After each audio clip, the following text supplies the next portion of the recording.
نظر ڈالتے ہیں دلچسپ اور عجیب خبروں پر۔ آسٹریلوی شخص کی دیوقامت کینگرو سے لڑائی اور اپنے پالتو کتے کو بچانے کی حیرت انگیز ویڈیو سوشل میڈیا پر وائرل ہو گئی۔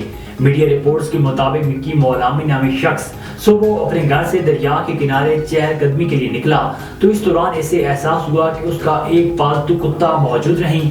تلاش کے بعد اس نے عجیب منظر دیکھا۔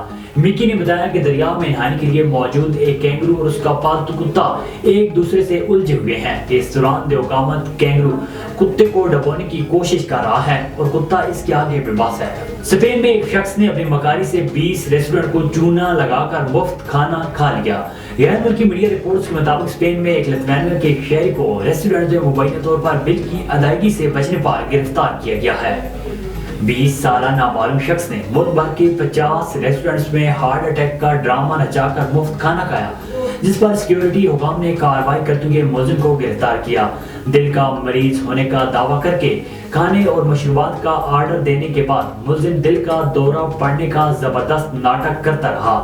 اپنی سینے کو پکڑ کر فرش پر بے ہوش ہونے کا بہانہ کرتا تاہم اس کی یہ چال اس وقت نظروں میں آ گئی جب ایک ریسٹورنٹ کے مالک نے اس شخص کی چالاکی کو بھانپ لیا اور اس کی تصویر دیگر مقامی ریسٹورنٹ کو بھیج کر انہیں آگاہ کیا کہ اس کے ہارٹ اٹیک کے ڈرامے سے ذرا بھی دھوکہ نہ کھائیں۔ ادبی حلقوں میں یہ گفتگو وقفے سے ہوتی رہتی ہے کہ آنے والے وقت میں کمپیوٹر شاعری کرے گا یا نہیں۔ ڈاکٹر وحید احمد نے اس موضوع پر ایک نظم بھی کہی ہے جو کتاب شفایاں کا دیباچہ ہے۔ انہوں نے اپنی نظم میں انسان کی تخلیقی صلاحیت کو کمپیوٹر سے بہتر ثابت کیا ہے۔